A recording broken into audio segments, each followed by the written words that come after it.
The opinions expressed on this radio station, its programs, and its website by the hosts, guests, and call-in listeners or chatters are solely the opinions of the original source who expressed them. They do not necessarily represent the opinions of Revolution Radio and FreedomSlips.com, its staff, or affiliates. You're listening to Revolution Radio, FreedomSlips.com, 100% listener-supported radio, and now we return you to your host.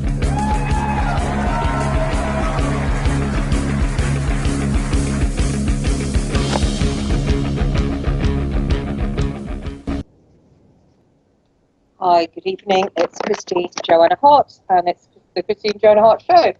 And good evening, and thank you for joining me. I'm broadcasting live from London this evening. It's 7 o'clock London time, and it's a really weird weather out there.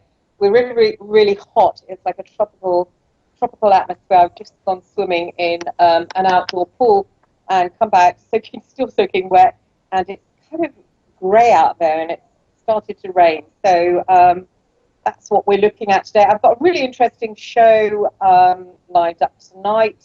I've got a really interesting young lady with me. I'm just going to check that she's with me. Cynthia, are you there with me today? Charmaine, I think. Charmaine, even. Yeah. yes, I'm here. Oh, hi, Charmaine. Sorry, it's been such a rush. I took my son swimming, and he spent longer than usual in the pool, and we just came back, and it was like, oh, quickly get on. Sorry about that, Charmaine. That's fine, don't panic. I know, trying to relax. It was quite hard because nobody was connected up when we came back. So you see Cynthia as well. I can see a picture of her. She's kind of she doesn't seem to be. I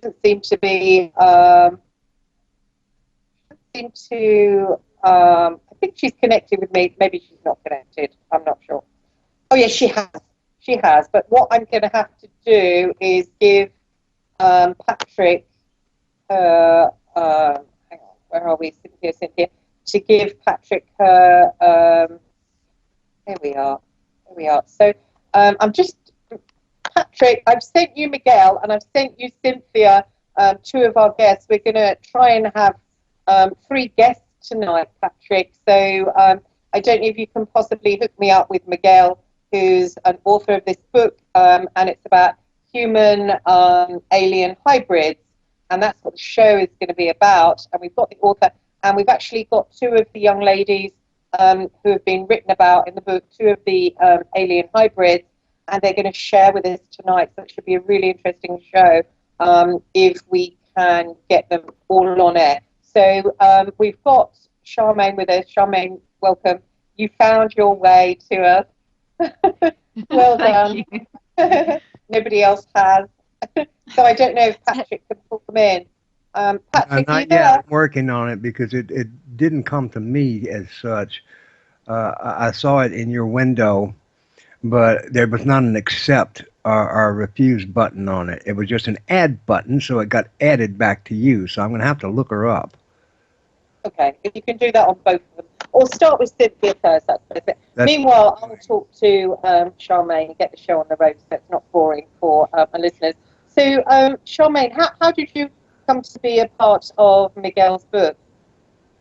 Well, I actually had some regression sessions with Mary Rodwell, who I had the very good fortune of meeting at Glastonbury Symposium in the UK a couple of years ago.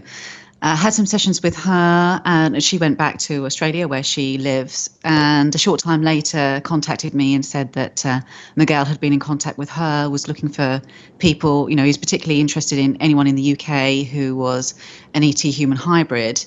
And also he had an interest to speak to any reptilian hybrids, which I am reptilian hybrid. So I seem to fit the picture quite well. So basically, Mary put us in touch, and I had a word with Miguel, and I was very happy to be in the book, and he was very happy to sort of hear more about my story. And I also had regression sessions with Barbara Lamb, who's the other co-author of the book. So it went from there, really. Excellent. And I've got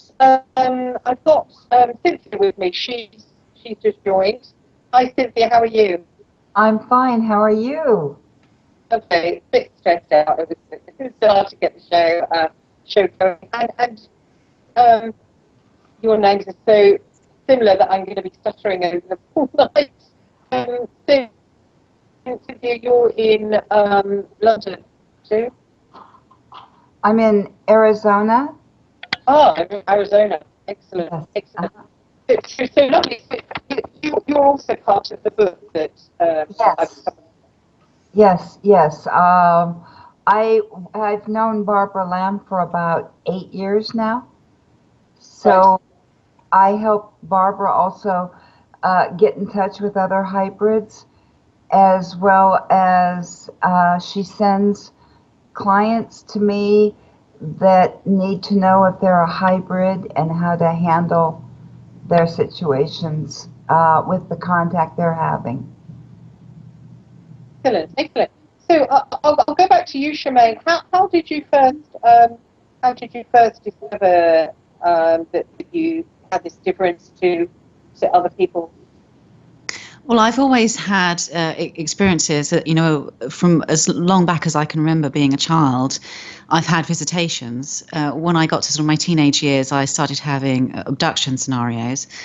And then as I sort of got into my late teens, early 20s, the intensity of the encounters and abductions increased. And I started to sort of wonder, why specifically me, that this is happening to. And I had a suspicion that I was a hybrid. And I have my own sort of ET team that I communicate with telepathically. And I ask them, could you confirm this? If this is the case, can you let me know? And also, I suspected I was a reptilian hybrid, so I asked them, could they confirm that? And I actually had an experience where I was abducted and taken to a cave by a reptilian, a male reptilian. And, it was very friendly. I didn't, this is my sort of reptilian helper team, so I didn't have any fear. It was a very nice experience. And basically, they surrounded me in a circle and put their hands on me and basically said that, you've asked us a question. We're here to answer that now. And you're not to be afraid. We're here for you. And they changed me into my reptilian form. So for me, that was the confirmation enough of being a reptilian hybrid. I was very fortunate to have about 5 hours where I could walk around in my reptilian form and just sort of get comfortable in that kind of space and that body, and experience some of my sort of skills or abilities, shall we say. And then they had to change me back to sort of my more normal human form, which I was a bit unhappy about. But as they explained, you can't stay in this form all the time. You have jobs of work to do on Earth, so you need to be in your human form to do that. And what did the male reptilian look like? Did they live underground in the cave? He was about 7 foot tall. They're always very muscular. Obviously, the typical tail. He was a dark green, slightly lighter on the front of his face, and sort of going down his torso and stomach area was a slightly lighter green. But very much, I'm familiar with this reptilian team, and they feel very much family to me. So I didn't have any fear, and at no point was I worried about the experience or what might happen. So did he? I'm trying to see the body. So I can imagine the tail, and is it human legs and a sort of manhood, and then the torso and chest? Completely reptilian form. So yeah, a very muscular male with the tail and obviously the green scales. So yes, he was in completely reptilian form. So what does that look? Because I haven't seen any pictures. Do they have a manhood, or are they covered with clothes? Yeah, so no clothes. So yes, you can see his manhood, and it's the same with the females. Some of them do wear clothes, but it's not necessary. And particularly in that sort of situation, that abduction and that encounter, there wasn't any need to wear clothes, so none of them did. So his chest and arms, were they like a human male and then covered in like scales? Yes, yeah. So you've got the very similar sort of muscular stance as a human would, as in the upper chest and the arms and the legs. But they're more muscular, and obviously you're dealing with a being that's sort of 7 foot tall rather than 5 or 6 foot tall. Plus the added tail, the heads are much larger and wider and more elongated. And what's on top? Is there like a nose, or yes, they do. They do have noses, but they're not like a human nose. It's more flatter. So it's not as pronounced as a human nose, and obviously they're more slit-like in appearance rather than the human nostrils are more of, generally speaking, are more round, aren't they? But these are more of a slit. And what about their mouth? They do have lips, obviously, but it's not as pronounced as a human's would be, and they tend to be wider because, generally speaking, a reptilian's head is larger than a human head. So obviously the length of the mouth is actually a wider mouth than a human one. And so when you were a child, you started having the experiences where they would visit you? Yes. I've always had a reptilian with me, a male reptilian that has sort of been with me, throughout my childhood, as long back as I can remember.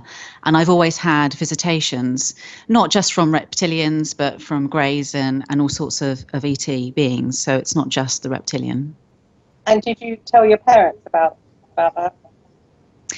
I didn't know. It wasn't until my early 20s that I actually sort of told my mother. Part of me was not quite sure how she would react, first and foremost. And secondly, it was something that, up until that point, I very much sort of wanted to keep to myself. Partially because of trying to understand why exactly was I having the visitations and the abductions. And they were all very positive up until I become a teenager. And then the experiences started to get slightly negative. So again, part of the reason why I didn't generally want to discuss it with people is first and foremost is dealing with those negative experiences. And secondly, trying to understand why specifically they might be happening. I don't know if you have read the book, but I talk about in my chapter about that I have been raped, and I've had hybrid children that have been created through those rapes. So of course, that is a difficult subject for anyone, particularly when you're going through that, and particularly considering that this is ET races and not just a human raping you. So again, it's not necessarily something that you would discuss with your mother over tea, although after the first rape, which was by a reptilian, I decided at that point to discuss things with my mother. I'd been having situations with the military, i.e. my phone being tapped, I'd been followed, I'd had Chinooks, helicopters where I was living on my own at the time, coming down so low that things would shake on the shelves and fall off. So I got to the point that, I realised I needed to tell someone close to me about what was happening, particularly with the military. And I'd been approached by a secret society asking if I would join them and be part of their breeding program. So I realised that things were starting to step up. Society was that from me? The secret society, so it's a partially human, partially ET secret society. And I am part of the breeding program with some reptilians and with the military. So the secret society approached me and basically said, we would like to use you for our breeding program, of which I said no, I wasn't interested. Unfortunately, these sort of fractions do not take no for an answer. So I, did experience a ritualistic rape, which again, another hybrid child was created out of that. Because with these people, you don't say no to them. Sorry, what's a ritualistic rape? Okay, so basically I was taken into a circular room. There were people there in black robes. The hoods were up, so I couldn't see their faces. Generally speaking, from their stature, you could tell if they were male or female, but you couldn't see their faces. They stood in a circle. There was a main chap who came forward who was, running the ritual, if you like. and a being who I had seen sort of earlier on in that experience. That experience sort of lasted quite a few hours. So there was things preceding that and things that happened after it. But I'll keep to this sort of scenario for the moment. So there was a being that was brought into the room, and basically I was laid down on the floor, and the being was ordered to rape me, which he did proceed to do. So, I mean, anyone out there who is familiar with the occult, particularly ritualistic magic, will understand the significance of a circular room, people standing in a circle chanting, having candles, the black robes and everything. What is the significance, Charmaine?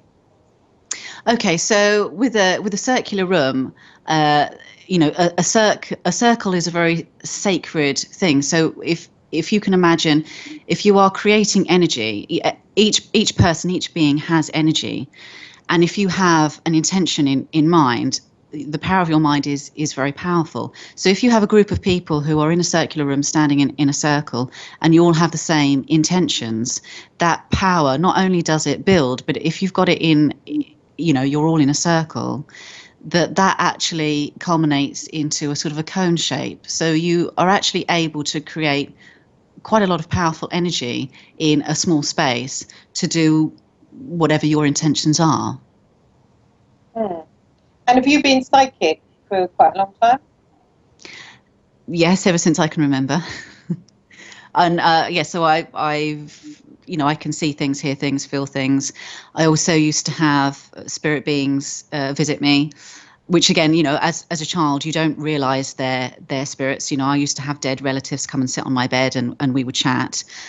And you just think, as a child, oh, that's a real person that's just come to sit on my bed and have a talk. You don't realize it's a spirit being. It's not until you start talking to people. I particularly found at school, obviously, I would speak about certain things and other people would not know what I was on about, particularly with the reptilian who I've always had with me as I've grown up.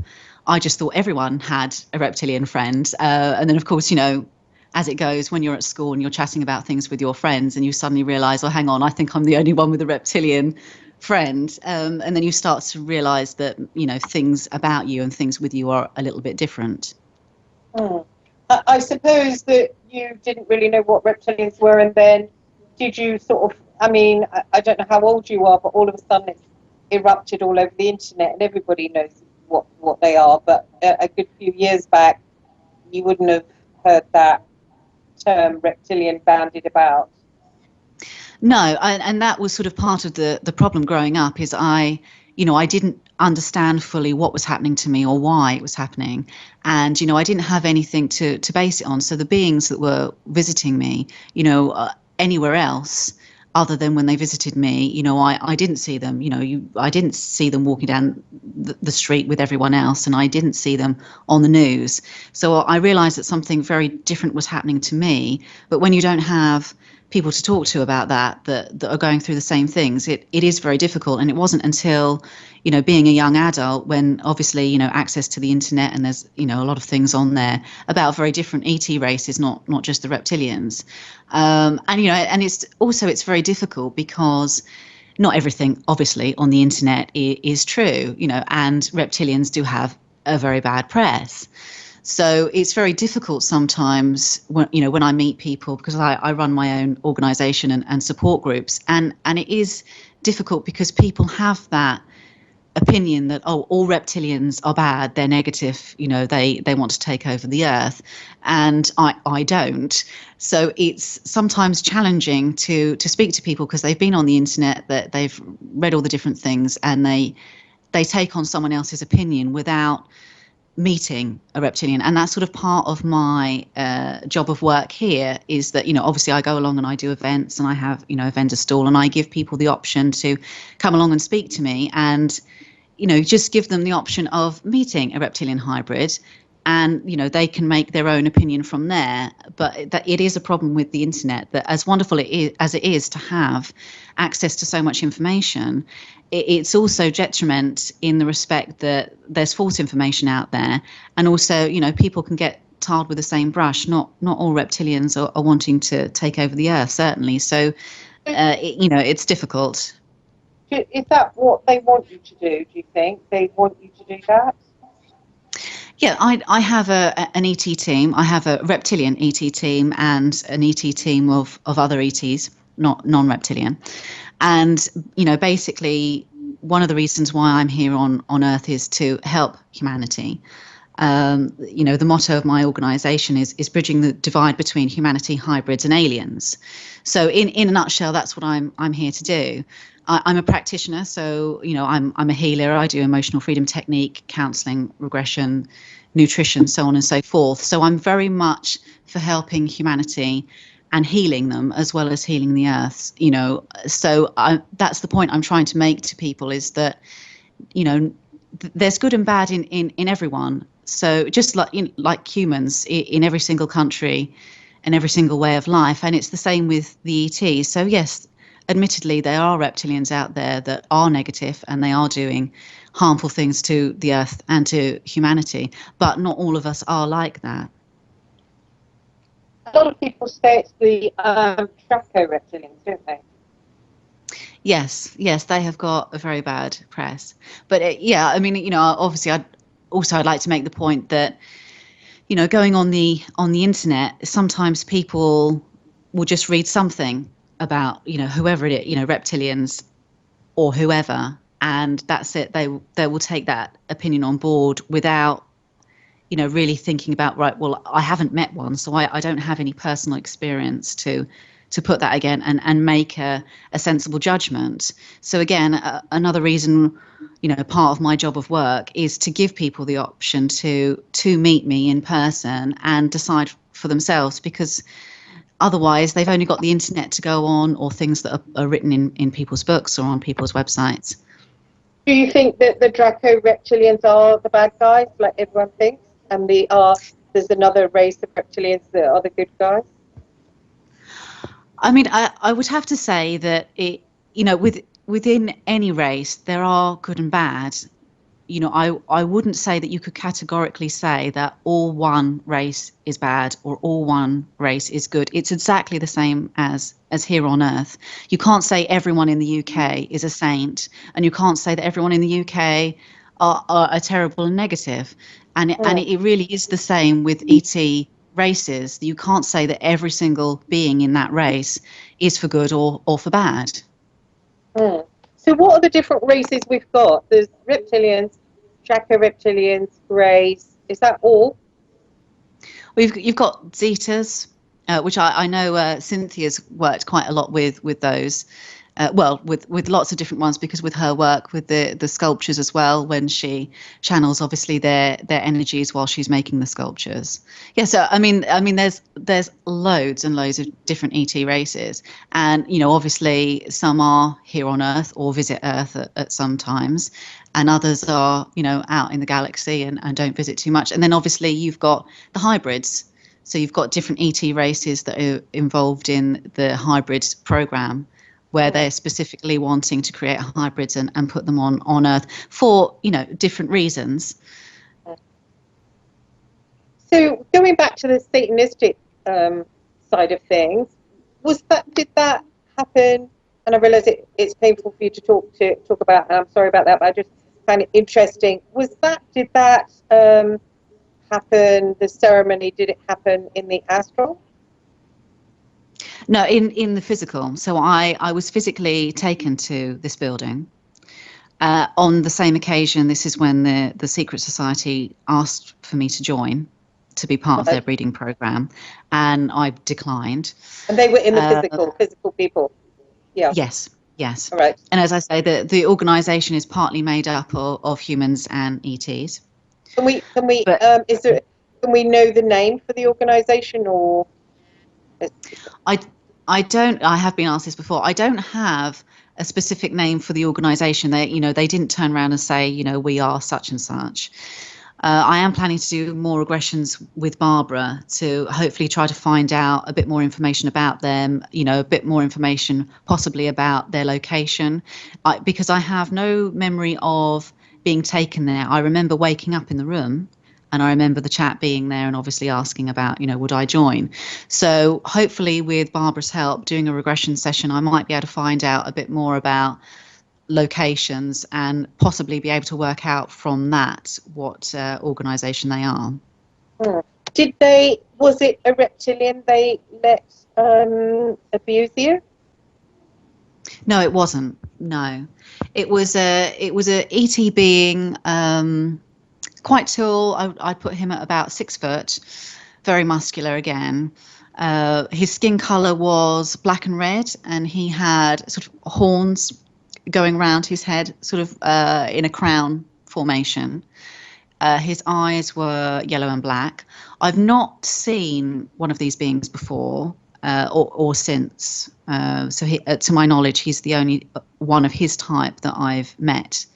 And to my knowledge, I've not met the child that was created. You know, that it's quite typical with these sort of scenarios that you'll become pregnant with the hybrid, and then it when they're ready, they will take that child from you. But you don't obviously feel pregnant at the time. No, I mean, sometimes you will get, obviously you can pick up on the energy of that child. So you will know that, obviously you'll remember the rape. So you'll know, okay, there's a likelihood of being pregnant. And you yourself can pick up on the energy of that child. And again, you don't know when they would actually, they're going to come and take that child. They'll just do that when they want to. I do have some recollections regarding the military of being taken to the underground base, and I remember them taking one of the child, away from me, and trying to sort of ask the nurse at the time, where am I and what am I doing here? And afterwards, obviously, I found out because they took the child, and I wasn't allowed to see the child for some time. I've got 3 children at an underground military base. Oh, and were your parents involved in the military at all? No, none of my families have been involved in the military, interestingly enough. Mm-hmm. Yeah, it's curious, isn't it? Cynthia, what do you think of Charmaine's story? It's fascinating, isn't it? It is, and I would like to actually know more about if she would be able to recognize some of the reptilians that were there, or the people in the ceremony. Were any of them as well people that we would know? Like people talk about the Bilderbergers or the Queen and so forth that's there. And I'm just curious about that, because I had as well a few invitations to join a secret society, but and I've had several children myself, and I learned about the hybrid program and one of the reasons they're doing it. But I have to tell you, Charmaine, that I'm very intrigued by your story, because the times I've had interaction with the reptilians, I've been extremely fortunate that they were the most incredible, loving beings and very spiritual, which I didn't expect, but it was what a blessing to have those experiences. The one which have you ever experienced the one that has kind of the head of an alligator with the real long, thick tail of the alligator? No, I haven't as yet. No. I think That I've sounds spoken very to interesting. people that have seen those. Eve Lorgan was talking about them. They call them the alligator gods. I had an experience with one coming to me, and he had an English accent, and he was so incredible. I was surrounded by 5 very negative beings, but this guy had the most awesome sense of humor and was so loving, and even allowed me to take a walk with him. And I have to say that, again, every reptilian that came to me, they were just so awesome, so loving. Wow, and I'm so sorry, that you had to go through some of the negative things with the reptilians, but it's true about almost every race that I've ever encountered. There's good and bad in everything. Do you think they tend to be linked with this Satanistic thing? Because when I was abducted, there was a Satanistic side. It was Colonel Michael Aquino, who's had, well, he had a Church of Satan, the Temple of Set, and when he dragged me out of my body, next thing I found myself with what seemed like mantis, actually, giant like insect creatures, and that was my first time with anything like greys. Well, I did have a second occasion with greys, but it does seem to be linked somehow with Satanism, I find. Don't you guys? Yeah. Who Yeah, said yes? I wonder about that too, because I've had people contact me that have told me about some of the ceremonies, and they weren't sure if these were real or if it was dreams. And unfortunately, I've never, to my knowledge, experienced, those types of ceremonies. Yeah, I have actually. Did you say yes to that, Charmaine? Yes, yeah, I was just going to say it's it is interesting because obviously some people have experiences where they are physically taken to certain locations, and obviously ritualistic ceremonies take place, but also from an astral point of view, that to refer back to what Cynthia was just saying about people not sure if it is a dream. Obviously, astrally people can be taken to these sites for certain reasons. So of course it does leave the person thinking, because they were not physically there, they were only astrally there, they're thinking, well, hang on, was that a dream, did it really happen? And it's obviously it's very difficult for people to decide, particularly if they're not psychically trained, had they astrally gone there or was taken there, or was it just a dream? Whereas if it's in the physical, obviously don't you, if you're taken somewhere, it's happened.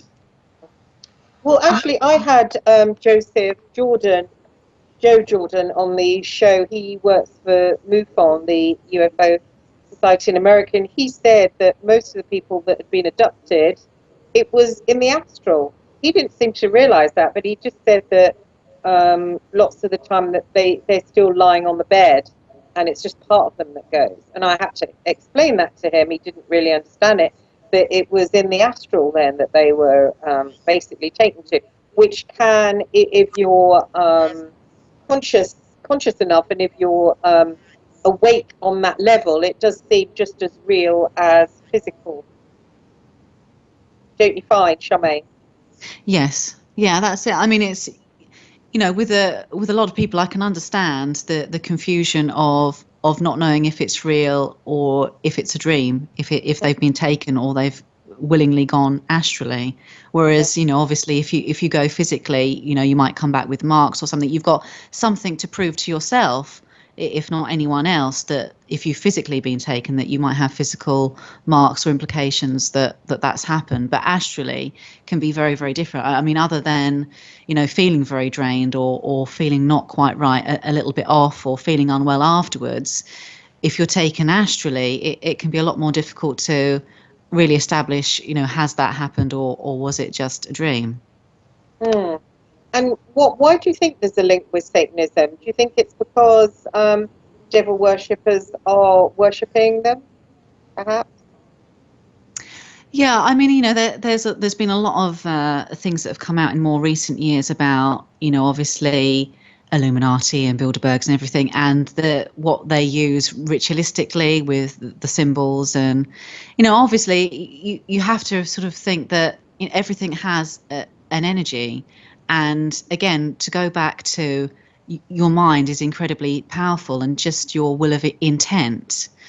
But of course, using certain ritualistic things, i.e., being in circles or with the chanting, obviously the kind of blood sacrifice, bringing that in, it is extremely, extremely powerful. And certain people who are in the know about these things, and obviously people who go through the training, they've got a lot of power at their fingertips, and if they care to use it in negative ways, obviously they're going to have a lot of effects.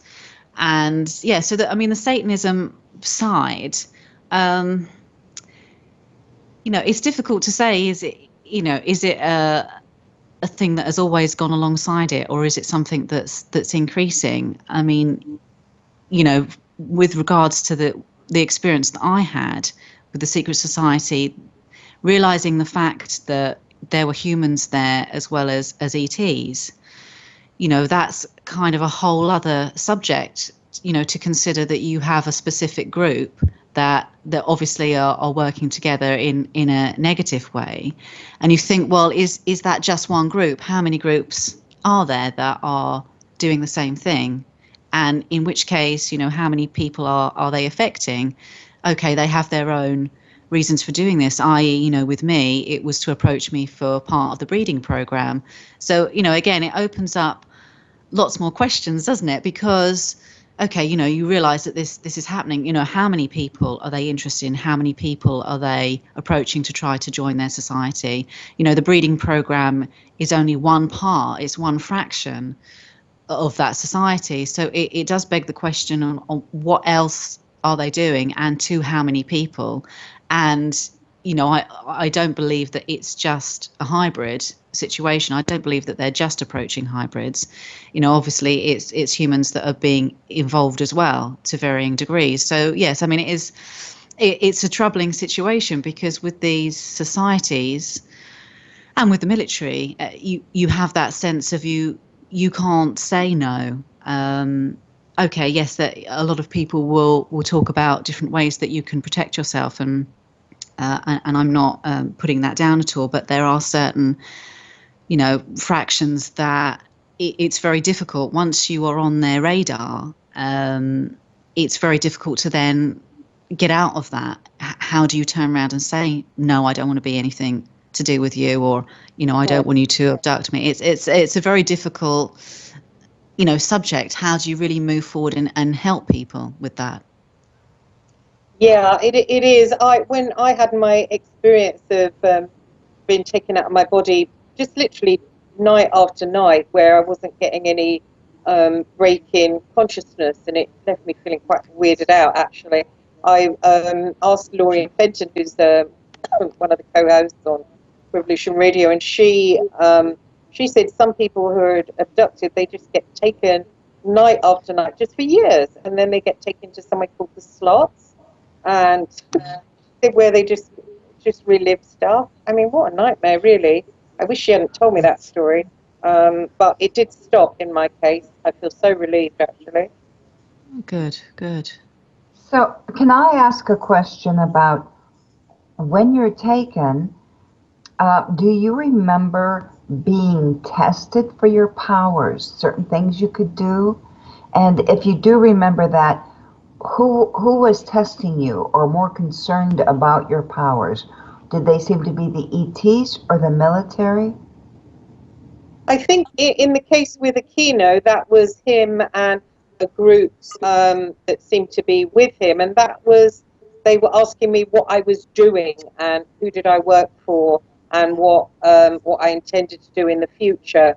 And I said, well, nothing really. And he seemed to know what was going to happen in my future, and he wanted to know who I was working for. And I said, I'm not working for anybody.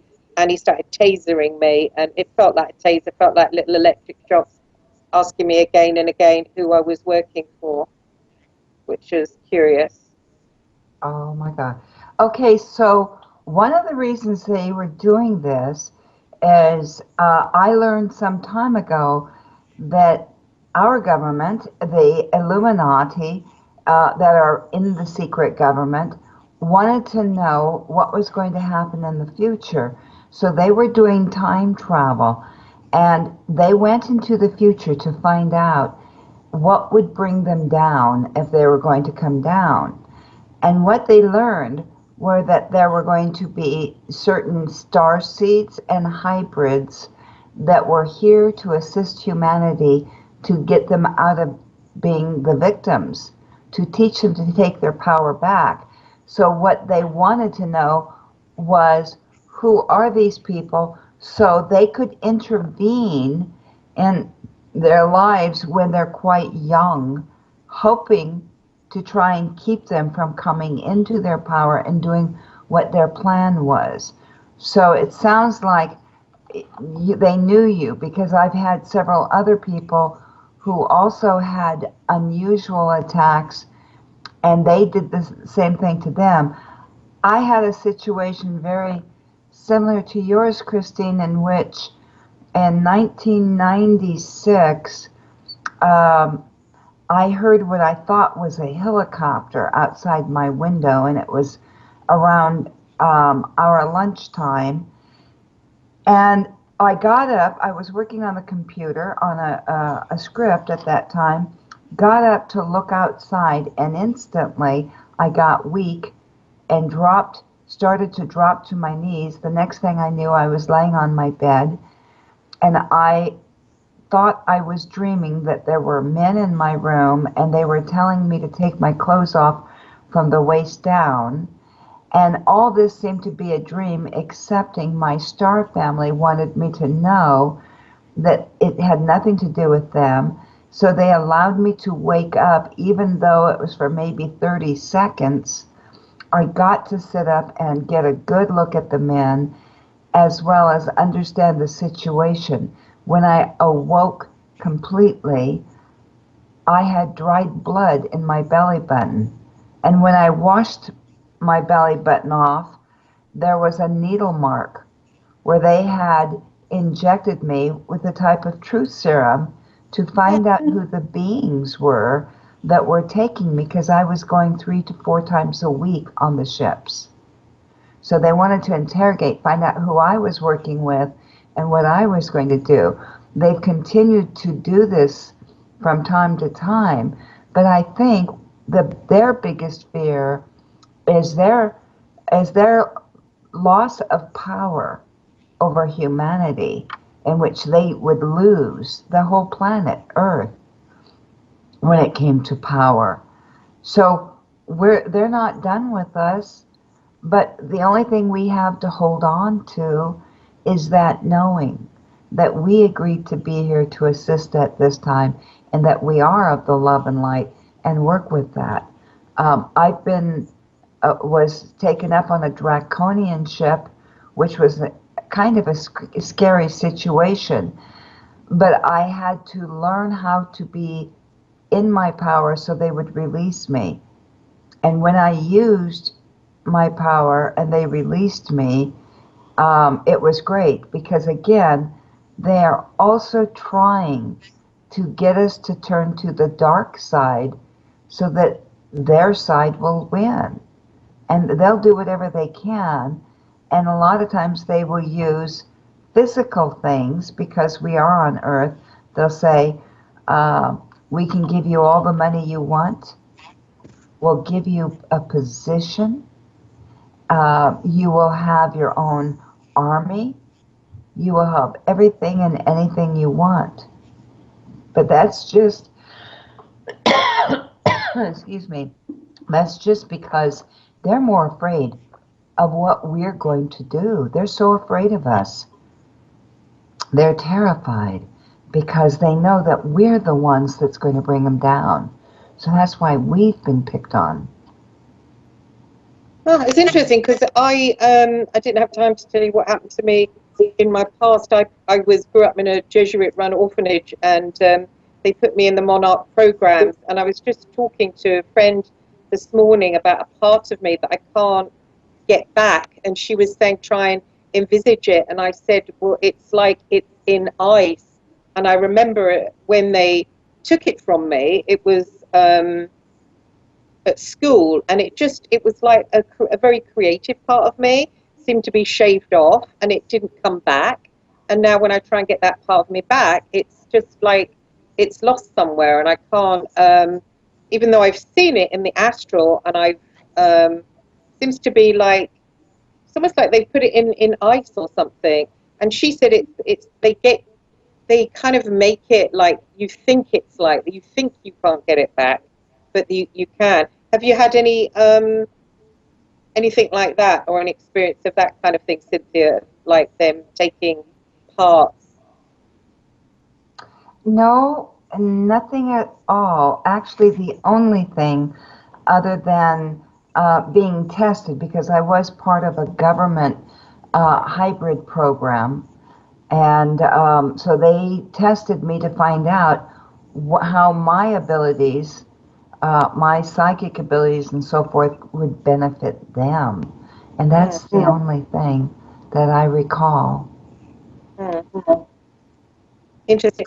Have you had anything like that, Charmaine, that kind of parts of you taken? Or No, I mean the only things that come to mind is after the military put the implants into me, I found that my health deteriorated. But then different research that I've been doing with sort of my clients, I do find that, once they have had an experience, either ET or military, where implants, not all of them, but certain implants are put in, that health does deteriorate. And it's their way of controlling you, because if they can control your health, they can, so to speak, keep you down. And in particular, sort of manipulating serotonin and melatonin levels. I mean, if they're out even by a little amount, it can make you very ill. And the only other things that have been sort of personally taken from me is obviously, the children. After falling pregnant with them, obviously taking the children sort of when they decide to. how do they manipulate our serotonin level? Basically, with the implants, they can change different chemicals in your body, should they so choose to. I mean, you could be, fine for maybe 6 or 9 months, and then if they decide that they want to sort of make your health deteriorate, and a lot of people who have had experiences, I found with working with my clients, that, they may get misdiagnosed. So they may go to a doctor, and the doctor might say, oh, okay, well, you have ME or fibromyalgia or MS or something like that. And actually, when you start to do research and you go back right to the first point of when they started to first feel ill, through, maybe they remember certain things, or they've had experiences, or they've, kept a journal where they remember certain things happening, or certain marks, or through regression, that it comes out that they've had an experience, either ET or military. And just through certain sort of telltale signs, it appears that an implant has been put into them somewhere in the body. And, quite often you find that the deterioration in health has been after that implant has been put in place. And are they etheric implants or actual physical ones? Both. I've found. I mean, personally speaking, I've got a tracking device which is in my nose, which has been put there by the military. So at any point, if they want to locate me and find out, where I am or where I'm going, they can do that. I also have an implant which, again, tries to change the chemical levels in my body to try to affect my health. So that's been sort of quite a battle back and forth. I have achieved, through different visualization work that I do myself, and using my abilities, I have made those implants completely disappear. The problem is obviously once they realize that those implants have disappeared, they can then just put them back in. So it's very difficult to sometimes try to find a way for people that have these implants, particularly if they're being affected in a negative way, trying to find a concrete way to sort of get rid of them or deactivate them entirely. And again, even if you do get rid of them or deactivate them, they can just be reactivated or put back in. So do you feel bad that you've had all this involvement, because there's masses of negativity, isn't there? Yes, I mean, I've chosen to look at it in a positive way. And, for me, okay, yes, there have been quite horrific things that have happened. And obviously, I do find it a shame that I don't have access to my 6 hybrid children. Obviously I would like more contact, but I don't have that at the moment. But, for me, if I hadn't have gone through these experiences, I wouldn't be able to help other people that come to me. So for me, I take it in a positive way, that as I've gone through it, it enables me to, go to events and do lectures on what's happened. And in the process of writing my own book. So obviously I'll go into a lot more detail about different things that have happened sort of on my journey. And again, you know, different people that come and see me for counselling or come along to the support groups that I run. So because I've gone through the experiences, I can sympathise with people when they say, you know, I've been abducted or I've had this experience or, you know, this involvement with the military. So I choose to look at it in a positive light. And as I say, if I hadn't have gone through those things, I wouldn't be able to help, you know, humanity or other hybrids. Mm-hmm.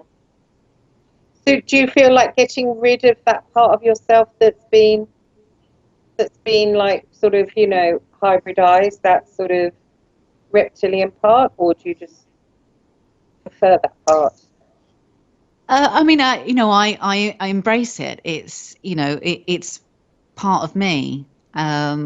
So, you know, you have to just accept the good with the bad. And, you know, I realize that this is, you know, it's an ongoing thing, and realistically, I'm never going to stop having experiences or abductions, and you don't know if the next one is going to be positive or it's going to be negative. But I choose to look at it in a way that whatever does happen, it's part of, you know, I agreed to come here. You know, I agreed to help humanity and hybrids, and so I, you know, in effect, I've signed up for this. So whatever is to come is meant to be. And with each experience I have, I learn more, I experience more, and therefore I'm more able to help other hybrids and humanity at large. So I look at it as, although it might sound quite strange, when negative things happen, I choose to look at it in a positive way, because then I can help others. But interestingly, it seems to be there's a war on at the moment, you know, whether it's, I mean, whatever's happening, it just seems as if that, as Cynthia was saying, there seems to be some kind of battle going on, doesn't there, between, I don't know, is it between races? Do you think it's between races, Cynthia, that the battle is? It's really a race between the light and the dark. And the other thing is that when we understand the importance of the dark side in our evolution, because there is no ascension if there are not lessons learned. So even when I was surrounded that one time by 5 of the beings that were considered some of the scariest people have had experience with on this earth, the bottom line was, when they were there, I asked them, why? Do you want to eat my face? Because I couldn't figure out why they were surrounding me. Oh, one sec. Can you hold that? Hold Sure. that, Cynthia. We're just going to break at the moment. So can we come back and talk about that after we have the advert? So you guys have a coffee or something. We're taking a 3-minute break, and then we'll come straight back to you, Cynthia. Stay Thank with you. us.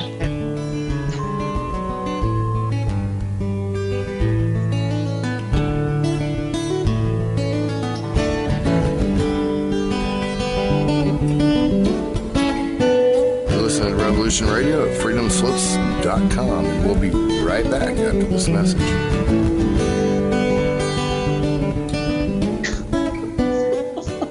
The opinions expressed on this radio station, its programs, and its website by the hosts, guests, and call-in listeners or chatters are solely the opinions of the original source who expressed them. They do not necessarily represent the opinions of Revolution Radio and freedomslips.com, its staff, or affiliates. You're listening to Revolution Radio, freedomslips.com, 100% listener-supported radio, and now we return you to your host.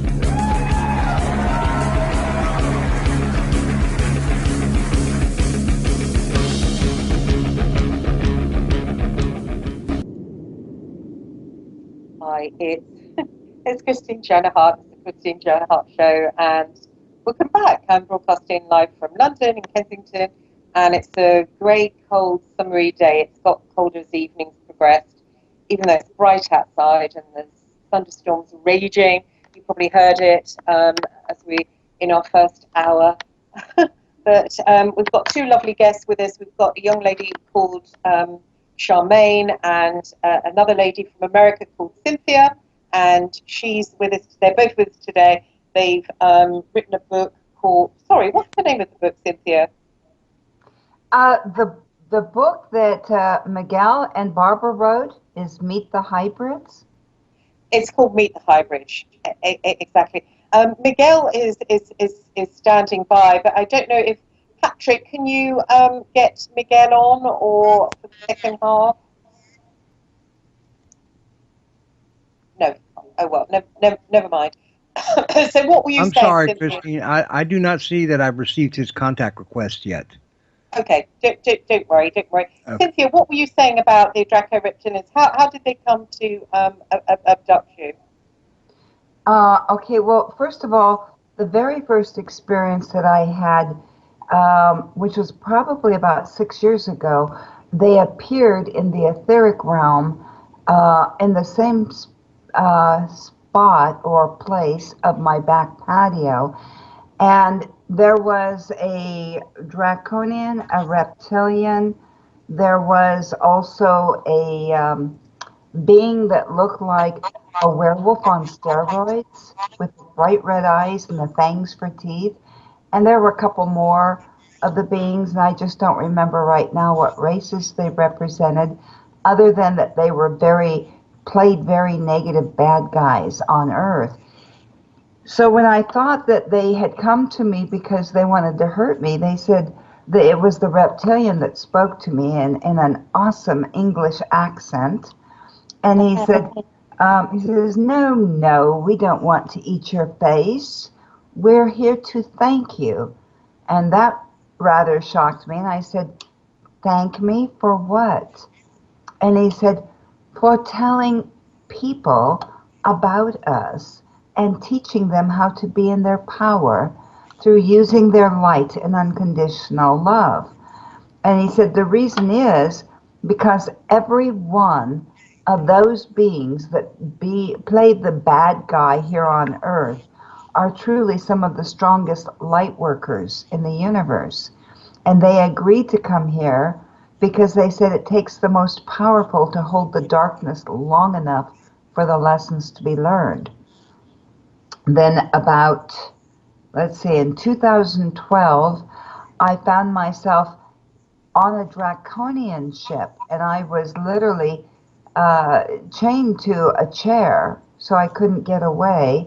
And the draconian was interrogating me, trying to find out what it would take to get me to change sides, to quit working for the light and come and work for them. And they were showing me how I would have my own army. If I would agree to work for them, I would have all the money and luxuries I ever could dream of. And I would also have protection around me at all times to make sure nothing could harm me. Well, what was interesting was somehow I knew what to do, and I guess it must be my higher self that was working with me at the time. And I said to the draconian, I said, thank you so much for making me this offer, but I am of the light and I will always be of the light. And if you would like to transform, I would be more than happy to take you to the light and teach you how to live with unconditional love. Instantly, I was brought back to my bed. Unfortunately, I did come down with a virus that lasted for 6 months, and I found out that our government had known about these viruses that the draconians carry. Just by being in contact with them, you can catch their virus. But they've also made various illnesses from the viruses that the draconians carry. They actually use that as chemical warfare. Sorry, did you say that the governments have made illnesses from the viruses? Yes, they've made various illnesses from these viruses, and some of them have been put in the chemtrails, unfortunately, and they cause people to be very ill and lethargic. It causes people, your immune system is taxed by it, and so forth. And the only reason I know this is I met another woman that was a hybrid, a reptilian hybrid, and they used her in underground bases, especially she was taken often to the ones underneath the Denver airport. There's underground bases there, and they would test her to see how strong her powers are because they wanted to use her. What's really sad about this is our Illuminati and our governments that work with the reptilians and some of the more negative races, especially the draconians. They have no idea that they have their own agenda, and our Illuminati here on Earth are just their pawns that they play with. And they think they're important.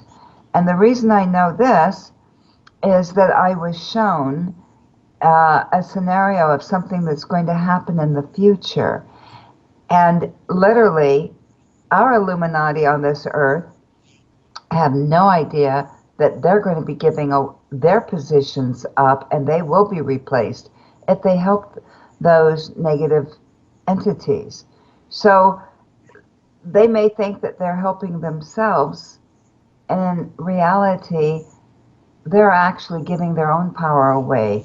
And it's through their own greed and their own desire for control and power. Do you think everyone keeps saying, oh, it's the Jews, it's the Jesuits, and the main race that they seem to be hosting? I mean, what is it, particular race that they're hosting on? No, actually it's not. And that's what's interesting. There's a guy I got to know, Len Kasdan, who has written a book that had to do with the Ebons when we had the exchange program back in the 1960s here in the United States. But what's interesting is that people think that it's certain races, and it's not. It's really, really not.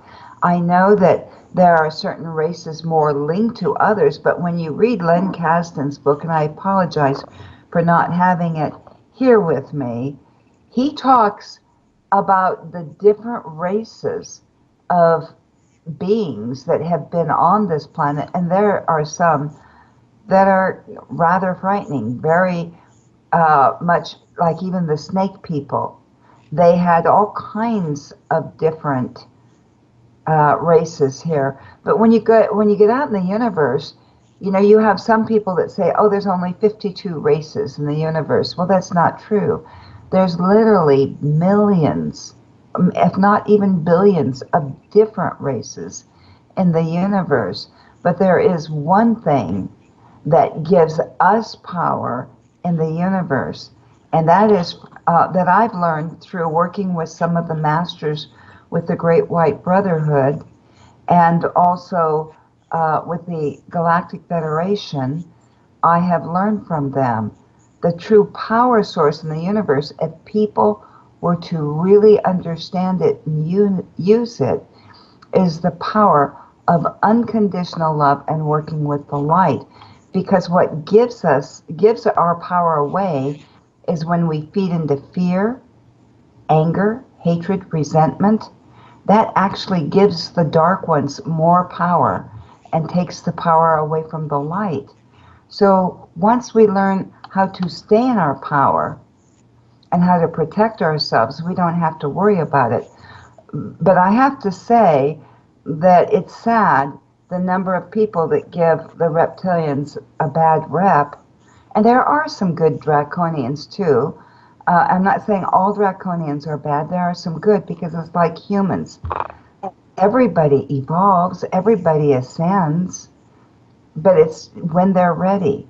Some people like being in more power, and so they prefer to play the bad guy for a long, long time. And they don't want to ascend until they're done. They're tired of it, of being in control. What is the book? Lynn Caston, did you say? Lynn? Isn't that a girl's name? Yeah, Len Kasdan. I have his book. I'll just have to look for it, but has to do with the, oh boy. I can run upstairs and get it when we have the next break. But he What was the book? What was the book called? Oh, you don't remember? I don't remember. I've got it upstairs. But Okay. what Is he? Oh, you mean Len? Len? Len Kasdan, right? And How is that spelled? Caston? Kasdan is, I think it's Kasten. I'll look it up for you and get the information. Okay. If you can give me a break, I'll run upstairs and get it. So if you guys want to continue talking, I'll get it and have it back here in just a minute. Oh, I wanted to ask you a few more things just before you go and get it. What did the draconians look like? Wow. Well, the ones that I had experienced, and this is an interesting thing because I felt like I was a victim, but I eventually learned that it was part of a test for me to learn how to stay in my power. So my guides allowed the draconians to take me so that I could then turn around and help others be in their power. But what these particular draconians looked like, they had, a velociraptor, what those look like? Oh, yes, yes. Okay. They had kind of the neck, where the neck comes up like this and it kind of curves at the base of the neck, it curves. And then they had a kind of the velociraptor type snout and elongated head. And they also, I remember this, he had extremely bad breath. I remember and that. What color was their skin? Was it black or green scales? Well, now this one wore a uniform. He had literally a protective plate on his chest, and he had darker skin. It seemed like it was maybe even a much deeper green and kind of grayish, brownish colors in his skin. But the one thing that I remember was a few weeks later, I was awakened and shown pictures of the skeletal frame of the draconian. And that's when I learned that we have many draconian hybrids on Earth as well that are here to stop the light workers. So they're working from the inside of Earth, whereas the other draconians and some of the other malevolent races are working out in what we call the heavens, where they will be attacking us from above, and those that are on Earth will be attacking from Earth and from the inner ground, because there's a lot of them in underground facilities that our governments have kept them in. They have also used them for breeding purposes in these underground facilities, as well as they can create all kinds of biological warfare working with these beings underground because of the viruses they carry. So there's a lot that our government uses them for. What was the breeding programs they used them for? Breeding what? Well, for me, first of all, let me tell you that I'm a hybrid from a government program, and what they used was Anunnaki DNA to make me stronger physically, and then they also used Zeta DNA. What DNA? Zeta, like tall white Zetas. All right. Okay. The only problem that I've had from that, I've had a lot of problems with my lungs. I've had to have some organs replaced, which my star family does because of being a hybrid.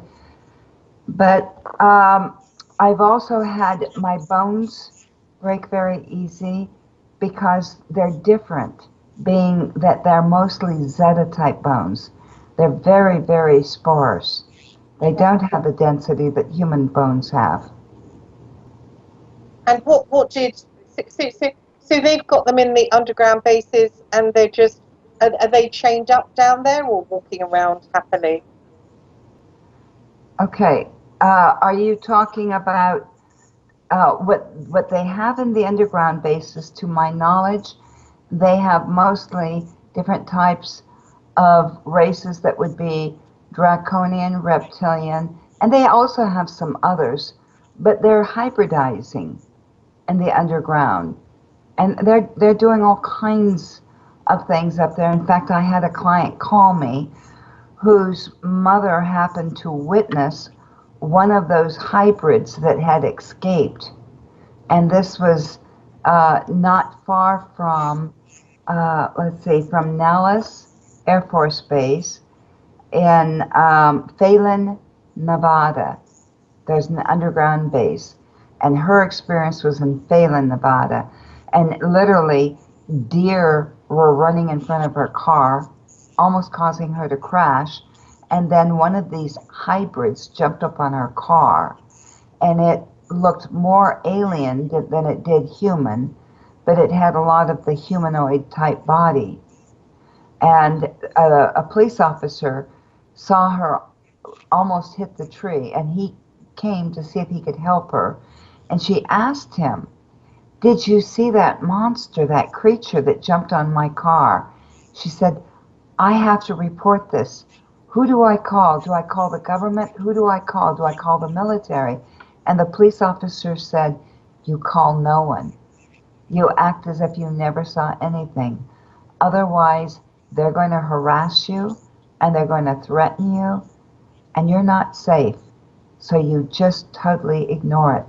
So I got a hold of Linda Moulton Howe then and asked her if she knew of this underground base, and she had gotten many reports. So there have been literally dozens of these hybrids that have escaped from the underground facilities. And you can't help but feel sorry for these hybrids that are created because they're the innocent ones. Hmm. So do they have, like, the Draco and the other types of races, do the military have them strolling around the underground bases or caged up? They're caged up. And what's planning to happen in the near future, I don't know what the timeline is. I only know it's in the near future. And the only reason I know this is because from time to time I will get contact with one of the crew members from the Galactic Federation, and if there are like draconian ships around our planet or other races that are considered rogue races, sometimes they'll let me know that they've got it under control, but if anything should happen where any of these ships get through, they'll let me know so that I can warn people. And this makes me wonder, well, did I agree to that they call me as if I'm supposed to know what to do, and I don't, you know? So, yeah, interesting. Why would they, why do they want to make hybrids of Dracos? What would that do?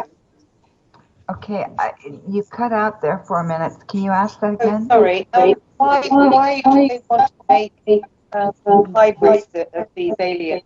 What for? Well, again, there's a lot that our government thinks they can learn from it, but it's really, you know, most of our government people, personnel, have no idea of these programs that are going on. This is truly the secret government, and they are doing this for many purposes. They do it because not only can they create hybrids that they think will take orders, that can do their dirty work for them, but they also do it, again, for the biological warfare. Because imagine if you had some kind of biological warfare that, if let loose, would really create havoc with other races of beings, what worlds could you control? You know? Hello? Yeah, I got you back. Now, your echo was so bad that Sorry, everybody. We just lost things, so we're bringing back. Oh, Cynthia, you're there. We crashed. Sorry about that. Is she there now? I can. yeah, I've got to get Marie back. Charmaine. There we go. Okay, great. I don't know, Cynthia's bubbling, but she doesn't seem to be there. Yeah, well, they'll be coming in just a second. It takes them a minute. Hello. Oh, hi, Charmaine. Hi, bringing everybody back. I don't know if we've got Cynthia back. She was in the middle. I'm pulling her in. Oh, right. Okay. Oh, there you are. Sorry about that, Cynthia. You were talking. We just lost everything. But it's okay. We're back now. I had to reset the call. And you were talking about the different things that the secret government feel they can use them for, and one of them was slaves. And what was the other? Well, first of all, not only do they use them so that they can create the hybrids that they think will be powerful if they need them in the military, because remember, during World War II in Germany, a lot of those soldiers that the Germans brought out were clones that they had created. A lot of people don't know that. But anyway, with these hybrids, these different aliens they've got in underground bases, they use them not only to create hybrids, but also they use them because they have certain chemicals in their body that are deadly if they get out. So if they can use some of these cellular things that can create harmful viruses that can take out entire races. Some might be race specific and some aren't. But when you think about this, even when I got sick from from having the contact with the draconians, I was very lethargic. I had no energy. I gained 20 pounds in like 6 weeks because I couldn't hardly get around. I was depressed, severely depressed over it. Wow. I felt like I had a bad case of the flu, but without having all the other side effects, running to the bathroom all the time. But it lasted for 6 months. I met a guy that has a bioscale feedback machine, and he said he could always tell when a client got a hold of him and said, I've been really sick, I don't know what's wrong, can you use your machine on me to find out or to help me? And he said every single one of those people that had had contact with a draconian, that using the program on them showed that they had contact with the dengue fever, which it's a hemorrhagic fever. And that's what shows up, even though it wasn't that. It just happens to be a specific thing. But if you can imagine what would happen if you had a virus that was deadly, that attacked, even you can get it so it attacks only certain genetics. And imagine the control you could have. Imagine how you could wipe out an entire race on a planet. But there again, only those people that are greedy and that need to be in power, that are power hungry, will do that. Would be interested in something like that. So how do you know that they were using clones in the Nazis? I know the Nazis were creating portals in Wilmersburg Castle, and they were right up to it, weren't they? Well, the only reason I know, and I probably shouldn't say this, but I had a friend whose husband was working in Germany. He was contracted to do some work there, and he was a scientist, and he used their local video or libraries, and he would bring their videos back to his hotel room and copy them. And he brought back some video footage about the cloning in Germany. Plus, I also have a friend that was born in Germany, who wanted to know, because his real father wouldn't have anything to do with him, because he was born in a hospital in Germany that was known for the hybrids, for where they would have the hybrids birthed and taken care of. So Sorry. hybrid what? Hybrid people.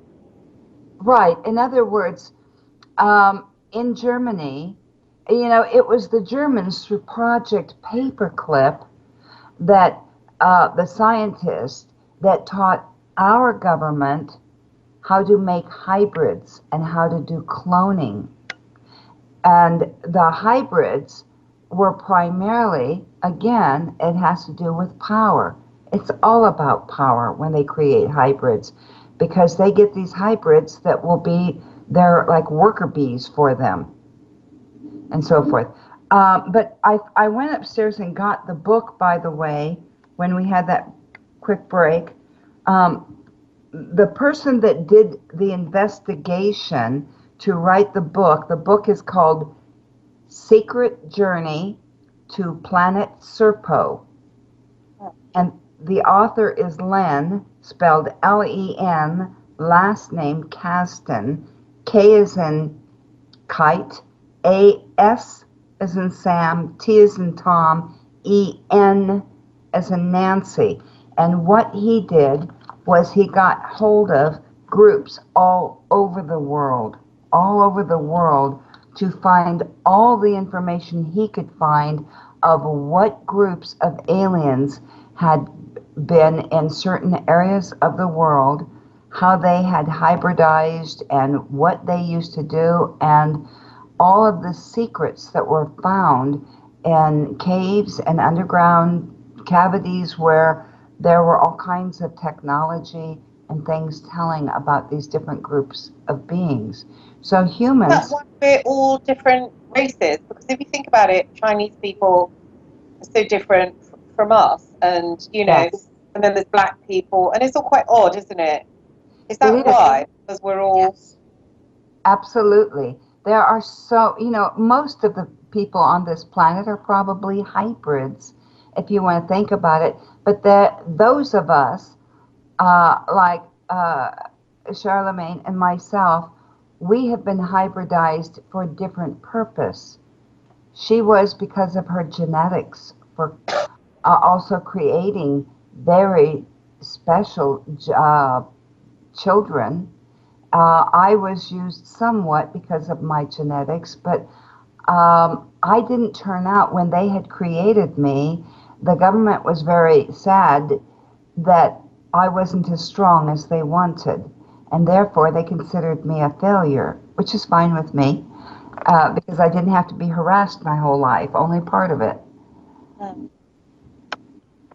Is it linked with the MK Ultra and the Monarch projects? You mentioned Project Paperclip, and I always thought that they had just done the Monarch and the MK Ultra. Is the hybrid program melched in somehow with the Monarch projects? I'm sure that they have incorporated it in a lot of those projects, because remember that different races can bring certain qualities and abilities that other races may not be able to have.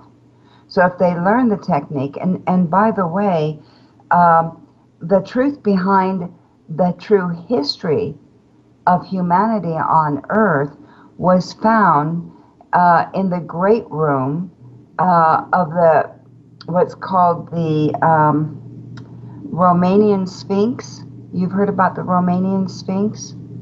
No.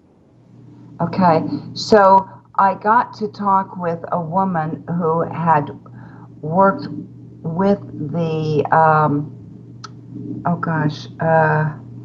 well, she was in the government at the time of Romania, and when they uncovered the Great Room and so forth, she got to go into the tunnels, and she saw some of the remains of the aliens, of the beings that were found in the tunnels. They found beings as tall as 30 feet tall, the skeletal remains in these tunnels.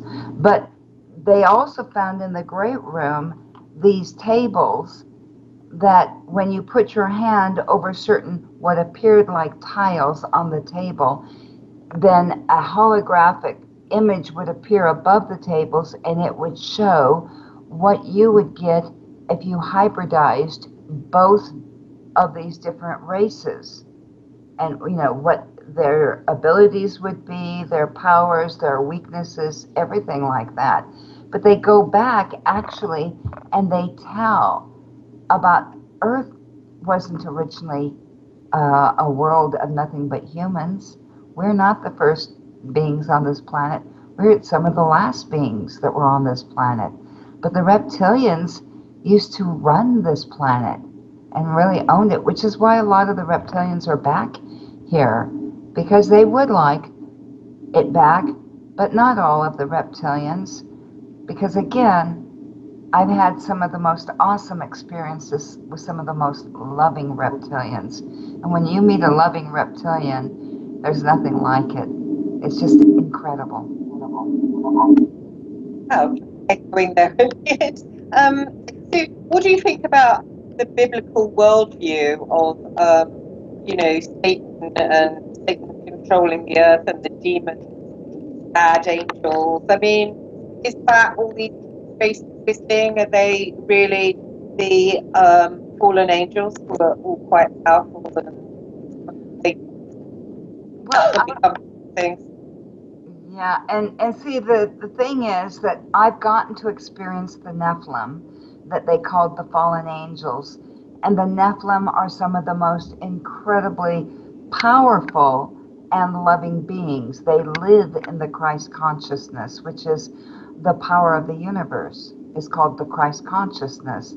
So it's sad because the Bible puts a twist on certain things, and the reason they really do that is not so much that they want to give us the truth as it is. They want to keep us in fear, because if we knew who we truly are, and if we knew what our powers truly are, we would not be controlled. And I do believe religion was created on this planet as a way to keep us all under control. And I know that a lot of people won't like that, but I believe the Creator Source, what we call God on earth, all the beings in the universe know the Creator, and they've all experienced them, and they've all honored the Creator. But there is light and there is dark, because you have to learn. You can't learn anything if all is good. You have to have challenges in life to grow and to change. The same thing with our technology. Our technology has changed significantly over the years, but it's all about understanding how the different races have created technology, and what do we have the ability to do. When we realize that we are part of the source, the Creator God, that even we are aspects of that Creator, we begin realizing that we have the power within us to create our own world, our own outcome, but we have to believe in it. Can I interrupt a second? Cynthia. Yeah, Patrick, it's very echo, isn't it? Yeah, no, I think it may be Cynthia's signal. Can you hear me, Cynthia? I can. Okay, go into your Skype preferences and go to audio video and see if you can, if it's checked, de-check the box that says auto control mic level. That'll cause that wind noise. I called you Marie. Oh, wind? I'm sorry. Noise?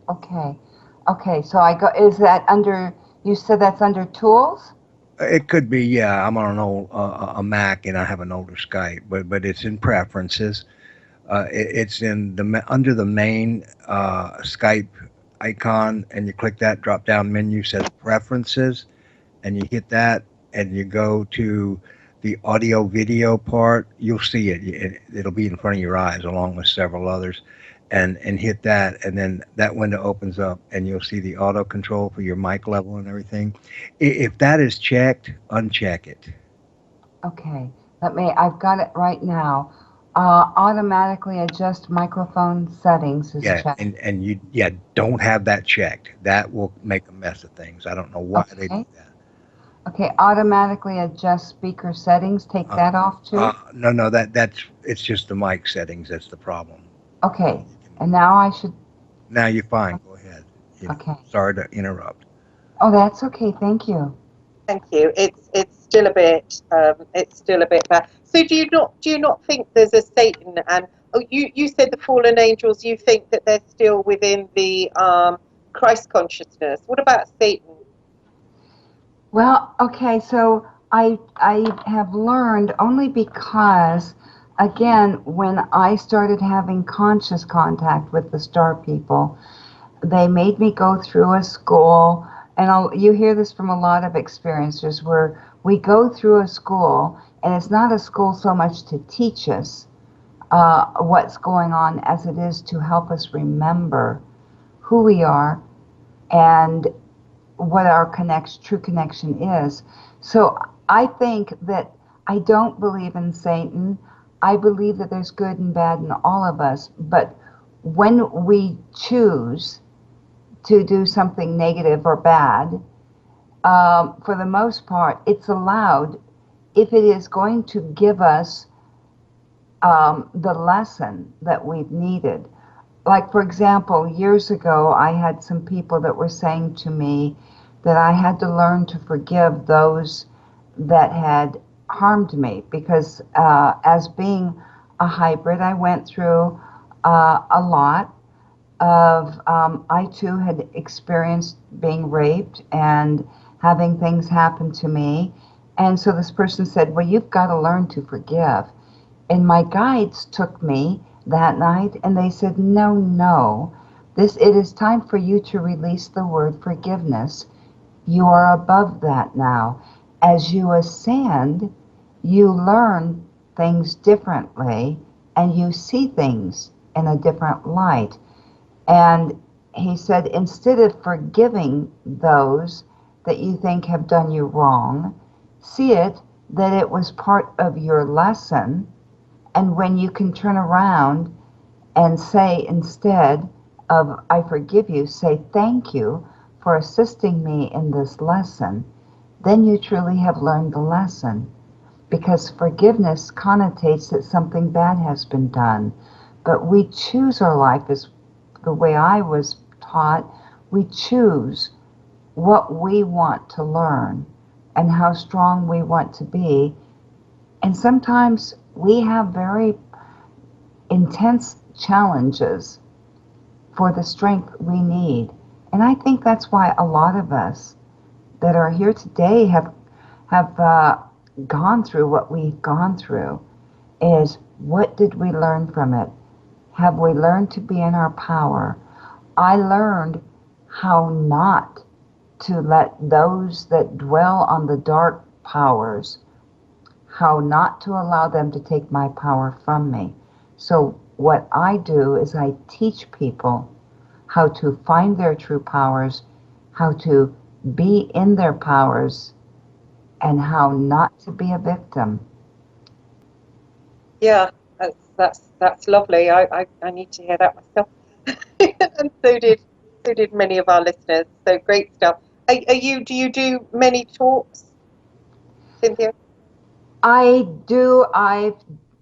Lately I haven't done that many because I had a little accident about a year ago that took me out of operation for a while.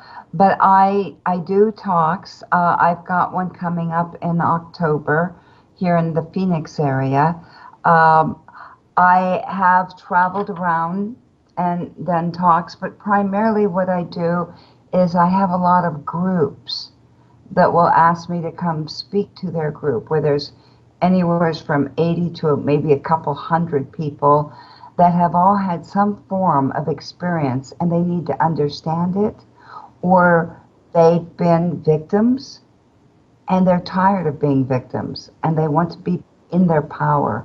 So yes, I work with them, and I do that also. I spend most of my time when I'm not making sculptures, I'm counseling people on the phone. Oh, can I see a sculpture? Because I've got you there in visual. Is there Sure. one hand? Yeah, Our I've poor got, listeners can't yeah, see I've it. got, But maybe we can put a picture up. Oh, wow, it's gorgeous. now this one is a female, and she is a Syrian warrior of light. Her hands, as she's kneeling, are out because she holds a crystal. I have a male Syrian warrior of light that's going out. Let me grab that one for you and show you the difference between them. Hold on one second. Sorry, listeners, you can't see. You can't see them, but I'll put some pictures up. Now, this one is going out to Canada, and this one, I'll tell you, this one's a Syrian warrior of light male. And one of the interesting things about when I started making these, I had no idea what was going to happen.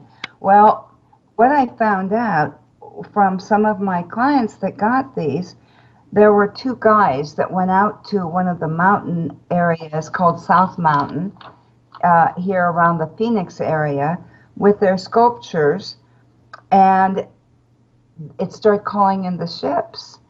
And by the third time the ships would come to them, the captain of this particular ship began telepathically communicating with one of the guys. And then another young man that got one had complained that after he had had it for about 3 or 4 months, he said, I must not be good enough, and maybe I'm not really a starseed because I haven't had contact. And I said, well, as long as you don't feel that you're good enough, you're going to keep yourself from having contact. Well, about 2 weeks later, he's calling me on the phone, and he's on the freeway at the time, and there's a UFO above his car. And it came to him because he finally began believing in himself, and it, in broad daylight, wanted him to know they were always with him. And he was so excited because he said, oh my gosh, finally the ship came to me. But the sculptures, the truth behind the sculptures is that they know who they're going to before I do. And when a person orders it, all I have to do is connect with their star family, and then they will come through me. One of the members of the star family will come through me to put an aspect of their soul into the sculpture to assist them. We've had people who have been healed of illnesses that needed healing. I had a young man in Sweden who was originally from England, but he had fallen in love with a Swedish girl at a conference in England and wanted to be with her, and the only way he could be with her is to move to Sweden. And she bought a tall white Zeta. I don't have one done right now, or I'd show it to you. And he's a healer. And so one day, this is the coolest story, a woman in Texas had contacted this guy and said, I need your help. My son is very ill, and the doctors don't know if they can help him. And so Mike is the guy's name in Sweden who does healing. And so Mike was gone this one particular day when Anita's son was taken into emergency and was dying. And she tried to get a hold of Mike. Well, Mike came home and he had gotten extremely ill so that he couldn't finish his shopping.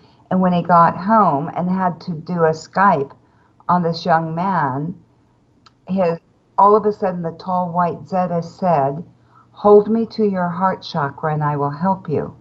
Well, what he did was he sent me a voicemail message then to tell me what happened. He said the tall white Zeta taught him a different way of healing.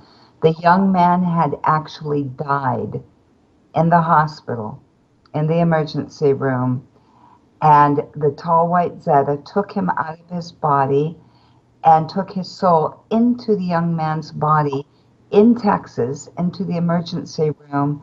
And he said this was the first time ever that he had ever done this kind of healing, where he healed the young man from the inside out, even though he was dead. And the doctor was in the lobby or in the lounge telling the mother, I'm sorry, we did everything we could for your son, but we couldn't save him. Another doctor came running out of emergency and said, you've got to come back here. You won't believe this.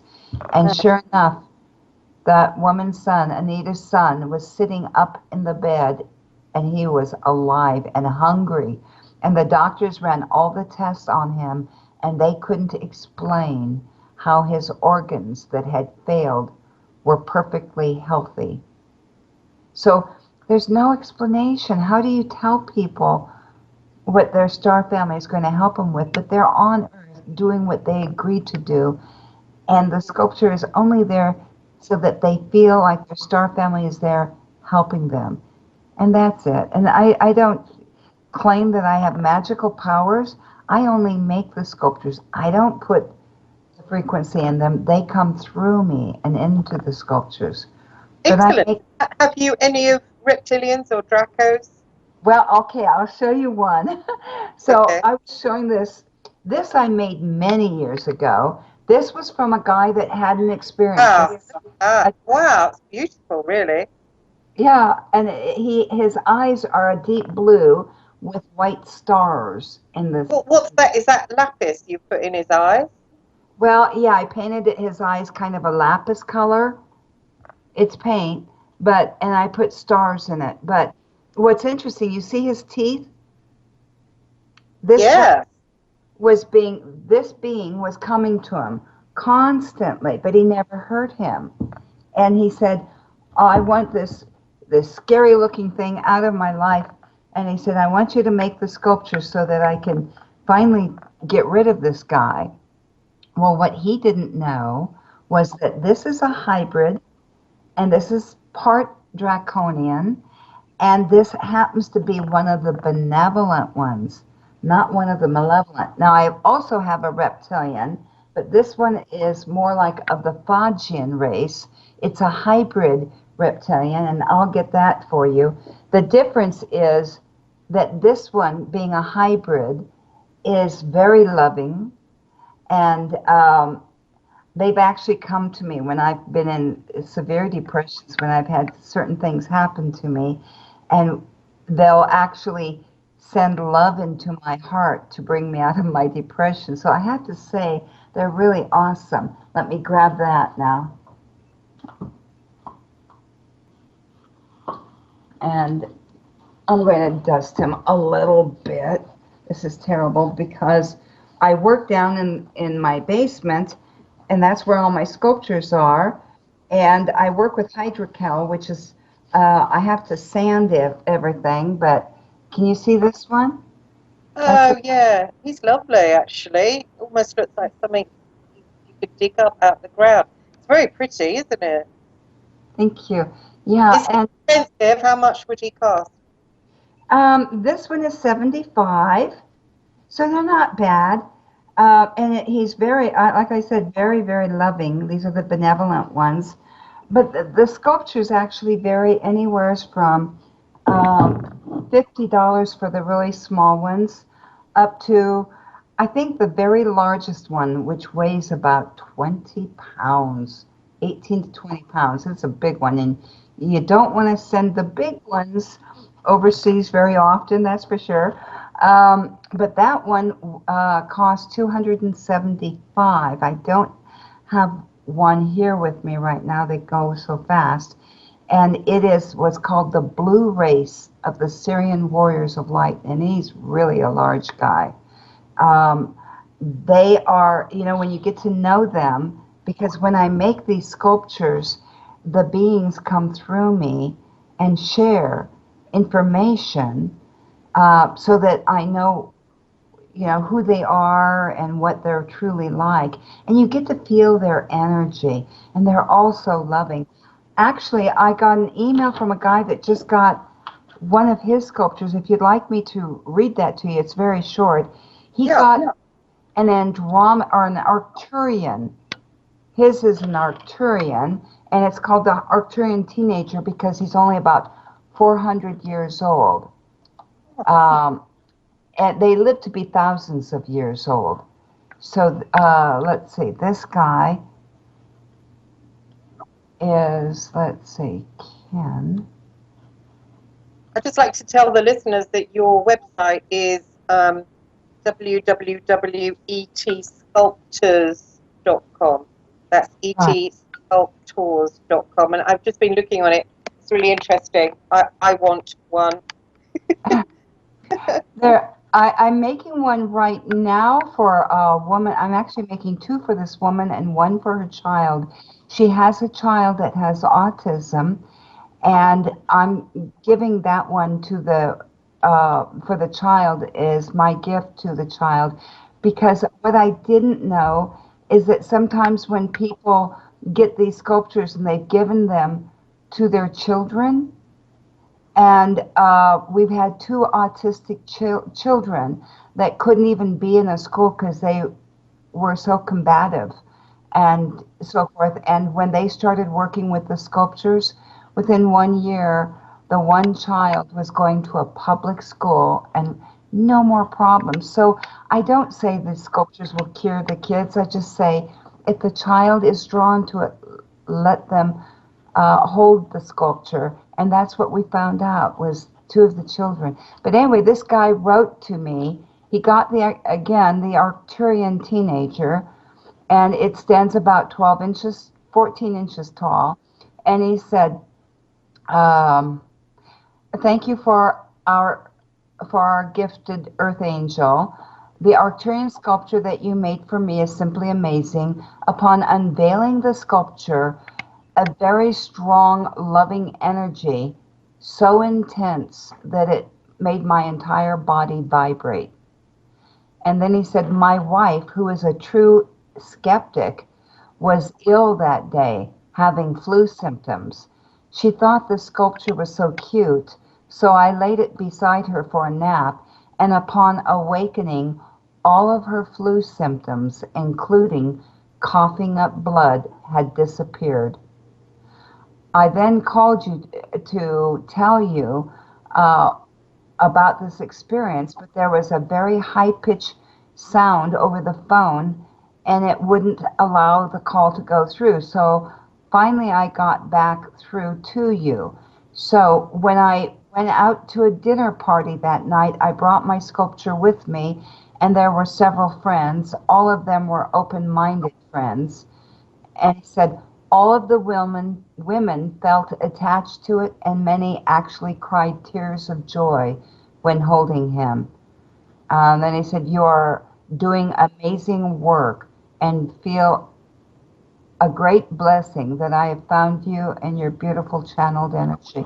So this is interesting. His wife didn't believe in any of this and thought it was kind of silly that he got that sculpture, and yet the day he gets it, his wife, who's very ill, after sleeping with it, is fine. He said she was fantastic. And I'm just going to have to stop you. Cynthia, it's been fascinating having you as a guest because we're going to run out of time. But I just want to tell the audience, are you on Facebook at all? Can they get you on Facebook, Cynthia? No, I'm sorry. I had to get off Facebook because I started getting harassments, and so I got off that. But they can reach me. Also, my email address, can I give that? Yeah, if you want. Mm-hmm. Okay. It's ctcrawford1949@gmail.com. Okay, excellent. And your website is www.etsculptors. That's SCULPTORS.com. And Charmaine's website is www.galacticfederation.co.uk. And thank you for coming on, Charmaine. Sorry you've been so quiet. No, it's fine. It's always good to listen to Cynthia. Yeah, she's a bit of a star, isn't she? A bit of a Marilyn. Oh, she's fantastic. The audience, the listeners can't see her. She's so pretty because Patrick said, "Oh, she's got a video and we can't have it." I said, "But she's great to look at." And Patrick said, "Yeah, I like her too." Oh, by all means. I just didn't want to pull too much bandwidth, was all. Come on. Okay, that's the show. Oh, we're going. Thanks very much, Cynthia, and thanks very much, Charmaine. You've been brilliant. You've been stars. And I forgot to mention the title of it's Miguel Mendoza, and he's on Facebook, everybody. And the title of his book, Cynthia, remind me again. For Miguel's book is Meet the Hybrids. Meet the Hybrids, and he's got the story of Chantel and Cynthia inside his book. So check that out, everybody. That's on Amazon. And thanks everybody for listening. And I'm on Facebook, Christine Joanna Hart. My book, Over the Balconies, also on Amazon. And other shows, Patrick. Okay, the sound's going to cut us out. For me, welcome out there. Thanks so much. Thank you for listening to Revolution Radio.